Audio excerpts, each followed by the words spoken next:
बच्चों, जब ब्रह्मांड की उत्पत्ति हुई तो कुछ ऐसे पिंडों का निर्माण हुआ जो स्वयं प्रकाशित थे, सेल्फ ल्यूमिनस, और इसे हम तारे कहते हैं जिनकी खुद की रोशनी होती है। और कुछ ऐसे पिंडों का भी निर्माण हुआ जिनमें खुद की रोशनी नहीं होती है, ये तारों की रोशनी से ही चमकते हैं। और यदि हम अब अपने सोलर सिस्टम की बात करें तो हमारे पास एक ऐसा तारा है जिसे हम सूर्य के नाम से जानते हैं, जिसके चारों ओर ऐसे ही कुछ पिंड घूमते रहते हैं। और सूर्य और इन पिंडों के समूह को हम सोलर सिस्टम यानी कि सौरमंडल के नाम से जानते हैं। और ये जो पिंड जिनमें खुद की रोशनी नहीं है और ये सूर्य के चारों ओर चक्कर लगा रहे हैं, इन्हें हम ग्रहों के नाम से जानते हैं। और सूर्य के चारों ओर चक्कर लगाने वाले ऐसे ही 9 पिंड हैं जिनके नाम हैं Mercury, Venus, Earth, Mars, Jupiter, Saturn, Uranus, Neptune, Pluto. लेकिन 24 अगस्त 2006 को इंटरनेशनल एस्ट्रोनॉमिकल यूनियन की बैठक हुई और उन्होंने ग्रह की नई परिभाषा दी और उसके अनुसार प्लूटो को ग्रह की श्रेणी से हटा दिया गया है। इसका मतलब ये नहीं कि प्लूटो अब सूर्य के चारों ओर चक्कर नहीं काट रहा है, वो सूर्य के चारों ओर अभी भी चक्कर काट रहा है, लेकिन वह केवल एक खगोलीय पिंड माना जाता है। और इस प्रकार अब हमारे सौर परिवार में एक तारा सूर्य है और 8 ग्रह। बच्चों, कुछ ऐसे खगोलीय पिंड भी हैं जो इन ग्रहों के चारों ओर भी परिक्रमा करते हैं। और ग्रहों के चारों ओर परिक्रमा करने वाले इन खगोलीय पिंड को हम उपग्रह यानी कि सैटेलाइट कहते हैं।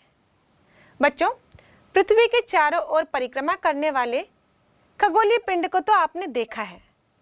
इस उपग्रह को हम चंद्रमा या चांद के नाम से जानते हैं। अब ये चंद्रमा पृथ्वी के चारों ओर चक्कर लगा रहा है। तो हम जानते हैं कि कोई भी वस्तु यदि किसी बिंदु के सापेक्ष चक्कर लगा रही हो तो जरूर उसे उस बिंदु से, उस केंद्र से एक बल प्राप्त होता है जिसे हम अभिकेंद्र बल कहते हैं। तो यहाँ पर भी यदि चंद्रमा पृथ्वी के चारों ओर चक्कर लगा रहा है तो उस चंद्रमा को भी इस पृथ्वी से बल प्राप्त हो रहा होगा और उस बल को हम अभिकेंद्र बल कहेंगे। और यह अभिकेंद्र बल पृथ्वी से किस प्रकार प्राप्त हो रहा होगा? बच्चों, हम जानते हैं गुरुत्वाकर्षण के नियम के अनुसार ब्रह्मांड में कोई भी 2 वस्तुएं, 2 पिंड एक दूसरे को अपनी ओर आकर्षित करते हैं। और यहाँ पर भी हम देखें तो पृथ्वी का अपना एक द्रव्यमान है और उस द्रव्यमान के कारण पृथ्वी की अपनी एक ग्रेविटी है। और पृथ्वी इसी ग्रेविटी के कारण, गुरुत्वाकर्षण बल के कारण ही चंद्रमा को बांध के रखी है। या यूं कहो कि चंद्रमा को पृथ्वी के चारों ओर चक्कर लगाने के लिए अभिकेंद्र बल इस पृथ्वी के गुरुत्वाकर्षण बल के द्वारा ही प्राप्त होता है। ऐसे ही और भी ग्रह हैं जिनके चारों ओर ऐसे ही खगोलीय पिंड चक्कर लगा रहे हैं, यानी बाकी ग्रहों के भी सैटेलाइट्स हैं। लेकिन जब हम बुध और शुक्र यानी मर्क्यूरी और वीनस की बात करें तो ये छोटे ग्रह हैं। छोटे ग्रह हैं तो इनकी ग्रेविटी भी बहुत कम है और इसी कारण इन ग्रहों का ना तो कोई वायुमंडल है और ना ही इन ग्रहों का कोई उपग्रह है। मतलब इन ग्रहों के चारों ओर चक्कर लगाने वाले कोई खगोलीय पिंड नहीं है।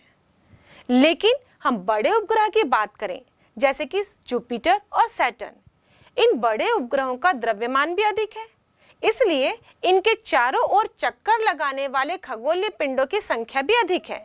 या यूं कहें कि जुपिटर और सैटर्न के नंबर ऑफ सैटेलाइट्स भी अधिक हैं। जैसे कि जुपिटर की बात करें तो जुपिटर के 80 से 95 मून हो सकते हैं।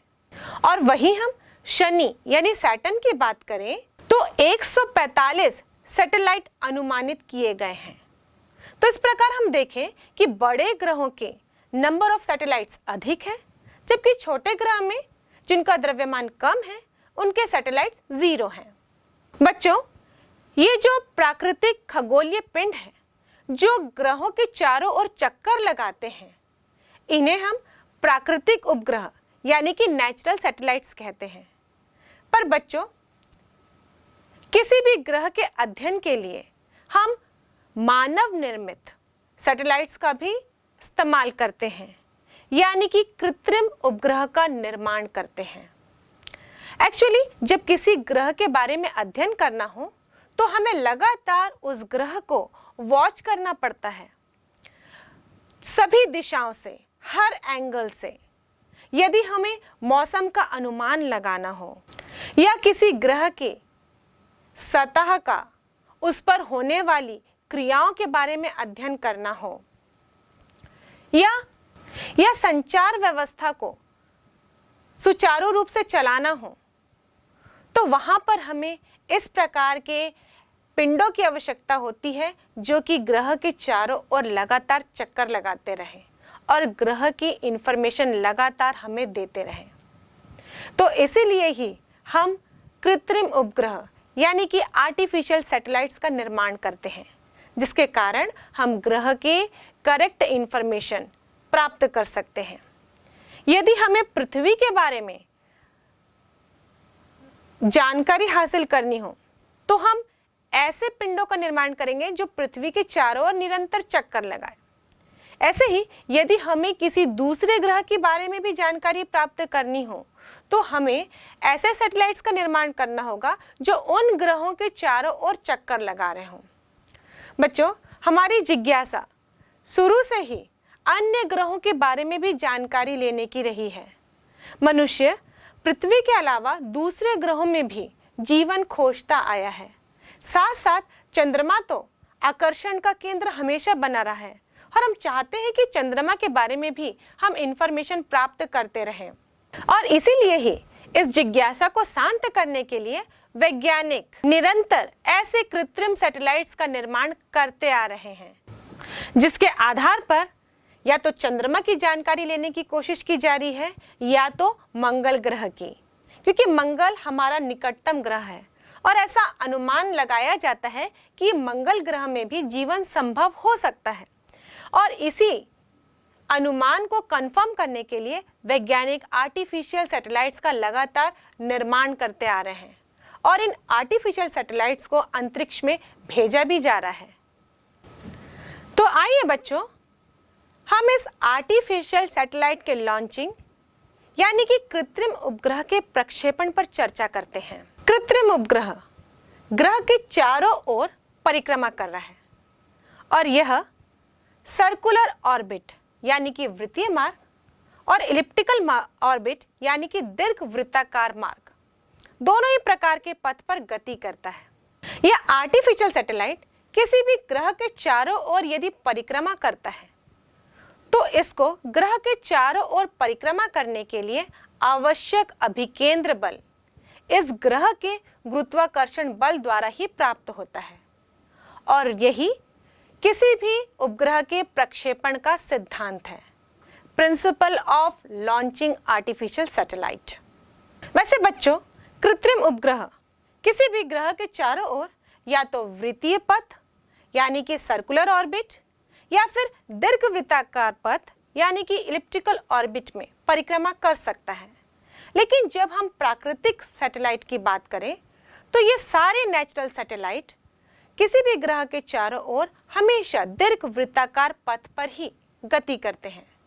लेकिन जब हम इनका अध्ययन करते हैं, व्यंजक ज्ञात करते हैं, तो डेरिवेशंस को इजी करने के लिए हम इन उपग्रहों का पथ इलिप्टिकल ना लेकर सर्कुलर ले लेते हैं और ये मानकर चलते हैं कि ये दीर्घाकार पथ पर नहीं बल्कि वृत्ताकार पथ पर गति कर रहे हैं। वैसे बच्चों, किसी भी सैटेलाइट का लॉन्चिंग एक बहुत ही इंटरेस्टिंग टॉपिक होता है। हमारी जिज्ञासा बहुत ज़्यादा बढ़ जाती है कि किस प्रकार किसी सैटेलाइट को पृथ्वी की सतह से अंतरिक्ष में भेजा जाता है और यह सैटेलाइट किस प्रकार पृथ्वी के चारों ओर परिक्रमा कर लेता है।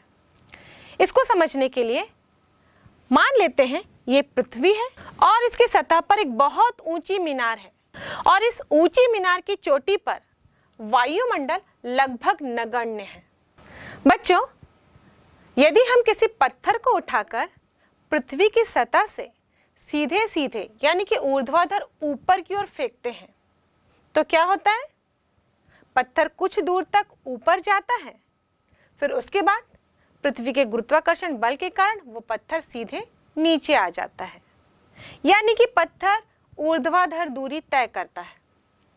लेकिन इसी पत्थर को ऊर्ध्वाधर तल में ना फेंका जाए और सीधे पृथ्वी से क्षैतिज से कोई कोण बनाते हुए फेंका जाए, उस कंडीशन में यह पत्थर ऊर्ध्वाधर तल में भी गति करता है, क्षैतिज तल में भी गति करता है, यानी कि तल में गति करते हुए ऊर्ध्वाधर दूरी भी तय करता है, क्षैतिज दूरी भी तय करता है और पृथ्वी की सतह पर किसी अन्य बिंदु पर जाकर गिर जाता है। और पत्थर का यह मार्ग परवलयाकार होता है और इस गति को हम प्रक्षेप्य गति कहते हैं।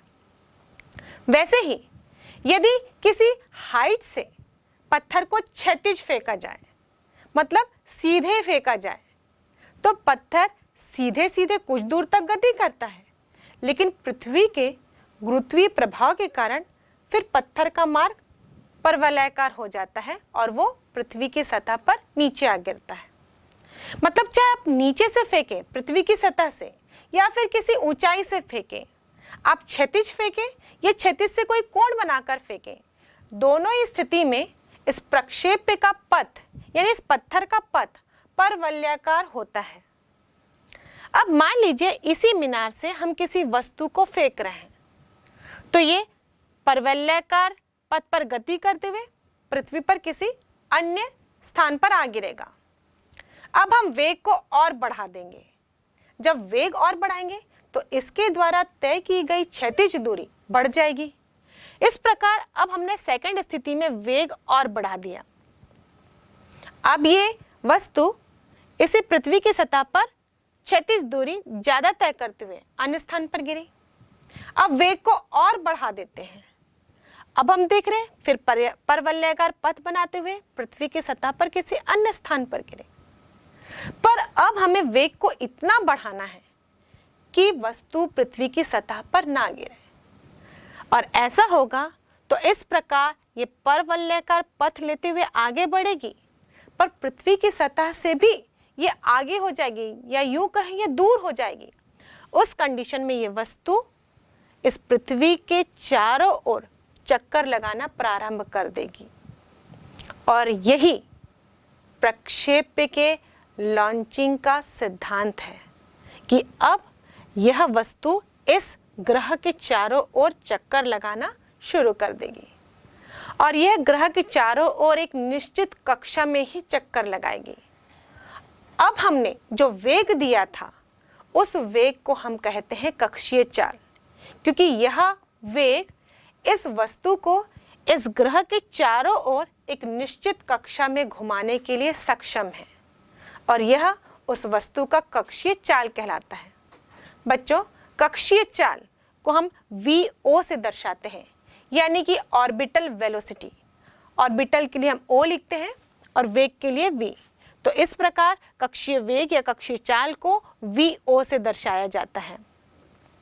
और इसके अनुसार हम देखें कि यदि किसी भी वस्तु का प्रारंभिक क्षैतिज वेग, मतलब जिससे वेग से उसे क्षैतिज दिशा में फेंका जा रहा है, वो यदि कक्षीय चाल से कम है, उस कंडीशन में क्या होगा कि वस्तु पृथ्वी की सतह पर वापस आ गिरेगा।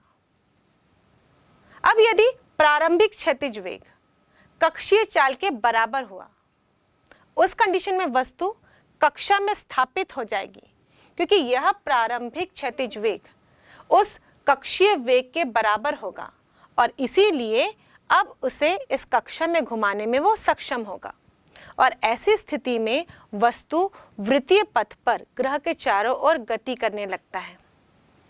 पर यदि प्रारंभिक क्षैतिज वेग इस कक्षीय चाल से अधिक हुई, मतलब हमने बहुत ज्यादा वेग से इसको फेंक दिया, जितने की कक्षा में चलने वाले वेग की जरूरत थी उस वेग से कहीं ज्यादा मान से हमने फेंका, उस कंडीशन में वस्तु इस ग्रह के चारों ओर गति करेगी, लेकिन वृत्ताकार पथ पर नहीं बल्कि दीर्घ वृत्ताकार पथ पर। अब ऐसी कंडीशन हो कि प्रारंभिक क्षैतिज वेग का मान पलायन वेग से भी अधिक हो। और बच्चों, हम जानते हैं कि पलायन वेग वह न्यूनतम वेग होता है जिससे यदि किसी वस्तु को ग्रह की सतह से ऊपर फेंका जाए तो वह उस ग्रह पर कभी भी वापस नहीं आता, उसके गुरुत्वीय क्षेत्र को पलायन कर जाता है। तो इस कंडीशन में भी वस्तु इस ग्रह के गुरुत्वीय क्षेत्र को पार कर जाएगा, पलायन कर जाएगा और अंतरिक्ष में चला जाएगा। अब उस वस्तु का पाथ कैसा होगा इसको हम प्रिडिक्ट नहीं कर सकते, क्योंकि वो अंतरिक्ष में अन्य किसी पिंड के प्रभाव में भी गति कर सकता है और यूं कहे कि अब तो वह हमारे गुरुत्वीय क्षेत्र से पलायन कर जाएगा। तो बच्चों, किसी भी सैटेलाइट को ग्रह के चारों ओर किसी कक्षा में घुमाने के लिए बहुत सारी बातों का ध्यान रखना पड़ता है और यही कारण होता है कि कभी कभी सैटेलाइट का प्रक्षेपण सफल होता है और कभी कभी असफल भी हो जाता है। वैसे बच्चों, इस सैटेलाइट को किसी भी ग्रह के चारों ओर कक्षा में किस प्रकार स्थापित किया जाता है, इसके लिए हम एक मशीन का इस्तेमाल करते हैं जिसे हम रॉकेट कहते हैं। और यह रॉकेट बहुखंडीय होता है, यानी कि मल्टी स्टेज। वैसे रॉकेट के लॉन्चिंग में हम जनरली 3 स्टेज रॉकेट लेते हैं। पहले स्टेज में ईंधन की मात्रा बहुत अधिक होती है और इसके कारण रॉकेट तीव्र गति से ऊपर की ओर आगे बढ़ता है और जब इस स्टेज का ईंधन खत्म हो जाता है तो यह स्टेज रॉकेट से अलग हो जाता है, डिटैच हो जाता है और नीचे गिर जाता है।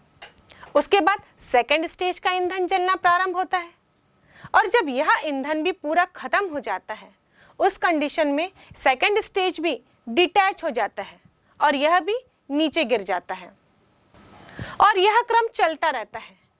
यदि हम 3 स्टेज रॉकेट की बात करें तो अंतिम स्टेज में एक स्वचालित प्रबंध होता है जिसके कारण इस रॉकेट में रखा हुआ सैटेलाइट अब कक्षा में स्थापित कर दिया जाता है। वैसे बच्चों, मैंने कहा फर्स्ट स्टेज और सेकंड स्टेज का ईंधन खत्म होने के बाद ये डिटैच हो जाता है और नीचे गिर जाता है। तो यदि आप सोच रहे होंगे ये डिटैच होकर गिरता कहाँ पर है, तो बच्चों ये रॉकेट लॉन्चिंग की प्रक्रिया पूरी कैलकुलेटेड रहती है। इस फर्स्ट स्टेज और सेकंड स्टेज का जो रॉकेट डिटैच होकर गिरता है उसकी व्यवस्था इस प्रकार की जाती है कि वो पृथ्वी में किसी समुद्री भाग पर ही जा गिरे ताकि कोई नुकसान ना हो। या फिर कभी ऐसा भी होता है कि ये रॉकेट वातावरण में ही, यानी कि हमारे वायुमंडल में ही इतनी तेजी से गिरते हुए आता है कि घर्षण के कारण ऊष्मीय ऊर्जा उत्पन्न होती है और ये फ्रैक्शन ऑफ सेकंड में ही जलकर राख हो जाता है। और इस प्रकार मल्टी स्टेज के बाद कोई भी सैटेलाइट अपनी कक्षा में स्थापित किया जाता है। इसके अलावा किसी भी सैटेलाइट को प्रक्षेपित करने के लिए हमें यह ध्यान रखना चाहिए कि उस उपग्रह की कक्षा वायुमंडल से बाहर हो, क्योंकि वायुमंडल के साथ इस सैटेलाइट का घर्षण होने के कारण यह सैटेलाइट जलकर नष्ट हो सकता है। और साथ ही जब सैटेलाइट को प्रक्षेपित किया जाता है तो उसके ऊपर एक विशेष अग्निरोधक लेप लगाया जाता है जिसके कारण घर्षण होने पर भी अग्नि उत्पन्न नहीं होती, या यूं कहे कि यह सैटेलाइट को बचा कर रखता है। रॉकेट के फाइनल स्टेज में एक ऐसी स्वचालित व्यवस्था होती है जिसकी सहायता से किसी भी सैटेलाइट को 7.9 किलोमीटर प्रति सेकंड के क्षैतिज वेग से क्षैतिज के समांतर व्यवस्थित कर दिया जाता है और कोई भी सैटेलाइट उसी कक्षा में परिक्रमा करता है जिसका केंद्र पृथ्वी के केंद्र से सम्मिलित हो। तो इस प्रकार बच्चों, किसी भी सैटेलाइट का सफल लॉन्चिंग पूरी कैलकुलेशन के बाद बड़ी सावधानी से किया जाता है। हम भारतीयों के लिए यह बहुत ही गर्व की बात है कि हाल ही में 14 जुलाई 2023 को 2:35 में इंडियन स्पेस रिसर्च ऑर्गेनाइजेशन के द्वारा सतीश धवन स्पेस सेंटर श्रीहरिकोटा आंध्र प्रदेश से चंद्रयान 3 का सफल लॉन्चिंग किया गया। यह चंद्रयान-3 एक ऐसा सैटेलाइट है जो चंद्रमा के चक्कर लगाते हुए चंद्रमा पर लैंड करेगा और चंद्रमा की जानकारी हम तक पहुंचाएगा। तो आइए बच्चों, इस गर्व के पल को जो कैमरे में कैद एक वीडियो के रूप में है, इस वीडियो की सहायता से हम रॉकेट लॉन्चिंग की प्रक्रिया को समझते हैं। 14 जुलाई 2023 दोपहर 2:35 पर भारत का वह स्वर्णिम पल आया जब भारत का रॉकेट LVM-3M4 बादलों को चीरता हुआ अंतरिक्ष की ओर चंद्रयान-3 को ले चला। इस मिशन का उद्देश्य चंद्रयान-3 को चंद्रमा के दक्षिणी ध्रुव में उतारना था। जैसा कि हम जानते हैं, किसी भी सैटेलाइट की लॉन्चिंग रॉकेट के द्वारा की जाती है और यह रॉकेट मल्टी स्टेज होता है और जनरली यह रॉकेट 3 स्टेज होते हैं। चंद्रयान-3 की लॉन्चिंग को इसी तरह से समझते जाते हैं।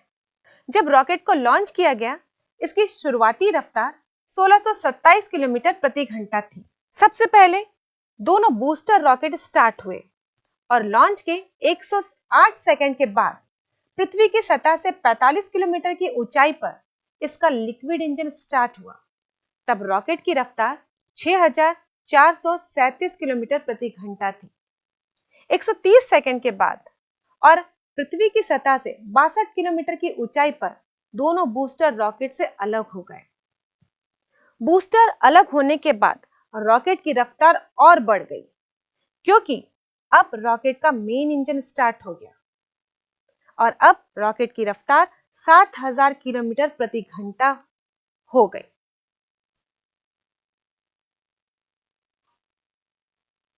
बूस्टर को अलग करने का काम मशीनों के द्वारा किया जाता है और रॉकेट से अलग हुए इन दोनों बूस्टर को इसरो के वैज्ञानिकों द्वारा समुद्र में गिरा दिया गया। 196 सेकंड पर रॉकेट से दोनों हीट शील्ड अलग हो गए।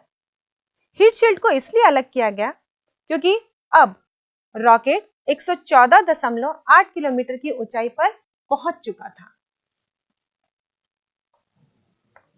307 सेकंड पर रॉकेट से लिक्विड इंजन अलग हुआ और फिर क्रायोजेनिक इंजन स्टार्ट हुआ। इस इंजन के स्टार्ट होने के बाद रॉकेट की रफ्तार 36,968 किलोमीटर प्रति घंटा थी। कुछ दूर जाने पर क्रायोजेनिक इंजन भी चंद्रयान से अलग हो गया और चंद्रयान-3 लॉन्चिंग के 16 मिनट के बाद ही पृथ्वी की कक्षा पर स्थापित हो गया। और इस प्रकार हमने देखा कि रॉकेट किस तरह से विभिन्न स्टेजों को पार करते हुए पृथ्वी की कक्षा पर स्थापित कर दिया जाता है। यदि रॉकेट पृथ्वी की कक्षा पर स्थापित होता और यह कक्षा सर्कुलर होती, यानी कि वृत्ताकार, तो यह सैटेलाइट पृथ्वी की कक्षा को कभी नहीं छोड़ता और पृथ्वी की कक्षा पर लगातार चक्कर लगाता रहता। लेकिन हमें तो चंद्रयान-3 को चंद्रमा की कक्षा में स्थापित करना था और चंद्रमा में लैंड करवाना था। इसीलिए यहाँ पर हम देखेंगे कि इसकी जो कक्षा है वो वृत्ताकार नहीं है बल्कि अंडाकार है और इस तरह से ये अंडाकार कक्षा में पृथ्वी के चक्कर लगाता है। और हम देखते भी जाएंगे कि यह पृथ्वी की कक्षा में चक्कर लगाते हुए प्रत्येक कक्षा का आकार पहले वाली कक्षा की तुलना में बढ़ते जाएगा और धीरे धीरे इसका आकार बढ़ने पर यह पृथ्वी की कक्षा को छोड़ देगा और धीरे से जब इसकी कक्षा का आकार बहुत बढ़ जाएगा, इसे चंद्रमा की कक्षा में स्थापित कर दिया जाएगा। और जब इसे चंद्रमा की कक्षा में स्थापित किया जाता है तो यह कक्षा भी वृत्ताकार ना होते हुए अंडाकार होती है और यह प्रक्रिया फिर विपरीत रूप से चलती है। जैसा कि हमने पृथ्वी के कक्षा में देखा कि यह छोटी कक्षा से बड़ी कक्षा का आकार ले रहा था, वो भी अंडाकार कक्षा के रूप में, और जब ये चंद्रमा की कक्षा में स्थापित होगा तो यहाँ पर भी इसकी कक्षा अंडाकार ही होगी और अब इसकी जो आकार है वो पहले की तुलना में छोटी होती जाएगी। पृथ्वी की कक्षा से चंद्रमा की कक्षा में प्रवेश करने के लिए चंद्रयान-3 को 6 दिन लगे और चंद्रयान-3 13 दिन तक चंद्रमा की कक्षा में लगातार चक्कर लगाया और जैसे ही चंद्रयान-3 चंद्रमा की कक्षा में चक्कर लगाते हुए चंद्रमा से 100 किलोमीटर के दायरे पर आएगा, उसी समय ही चंद्रयान-3 को चंद्रमा में उतारने की कोशिश की जाती है। ये चंद्रयान-3 के 3 हिस्से हैं। पहला तो उड़ने वाला हिस्सा, जिसे हम प्रपोर्शनल मॉड्यूल कहते हैं, और दूसरा उतारने वाला हिस्सा, जिसे हम लैंडर मॉड्यूल कहते हैं, और तीसरा हिस्सा होता है घूमने घुमाने वाला और जानकारी जुटाने वाला हिस्सा, जिसे हम रोवर और ऑर्बिटर कहते हैं। इसी तरह हर सैटेलाइट में भी यह 3 हिस्से होते हैं। ऑर्बिटर अन्य ग्रह के चारों ओर चक्कर लगाता है और यहां पर चंद्रयान-3 में हमने ऑर्बिटर का इस्तेमाल नहीं किया, क्योंकि चंद्रयान-2 में पहले ही ऑर्बिटर भेजा जा चुका था और यह ऑर्बिटर ऑलरेडी चंद्रमा के चारों ओर पहले से ही चक्कर लगा रहा था। तो इस बार चंद्रयान-3 के लॉन्चिंग में हमने ऑर्बिटर का इस्तेमाल नहीं किया और जैसे ही चंद्रयान-3 चंद्रमा के 100 किलोमीटर के दायरे में पहुंचा, लैंडर प्रपोर्शन मॉड्यूल से अलग हो गया और लैंडर ने अपनी स्पीड कम करना प्रारंभ कर दिया और लॉन्चिंग के 40 दिन बाद भारतीय समय के अनुसार शाम 6:04 पर चंद्रयान-3 चंद्रमा के दक्षिणी ध्रुव पर यानी कि साउथ पोल पर लैंड कर गया और चंद्रयान-3 से रोवर बाहर निकला।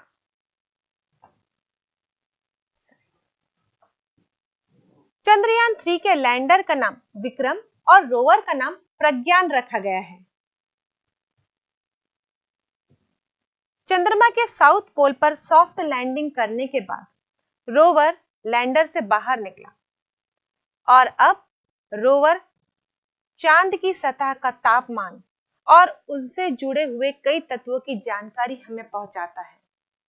रोवर में सोलर पैनल लगे हुए हैं, जिसकी सहायता से उसे एनर्जी मिलती है और उसी एनर्जी की सहायता से रोवर चंद्रमा में घूम सकता है और विभिन्न प्रकार की जानकारी हम तक पहुंचाता है। तो बच्चों, इस तरह से हमने देखा कि किस प्रकार किसी भी सैटेलाइट की लॉन्चिंग की जाती है। जब किसी सैटेलाइट को कक्षा में स्थापित किया जाता है तो उसे मल्टी स्टेज रॉकेट की सहायता से किया जाता है, लेकिन एक बार जब सैटेलाइट कक्षा में स्थापित हो जाता है तो वो प्रपोल्शन मॉड्यूल की सहायता से कक्षा में घुमाया जाता है और इस प्रकार सैटेलाइट किसी भी ग्रह की जानकारी हमें दे सकता है।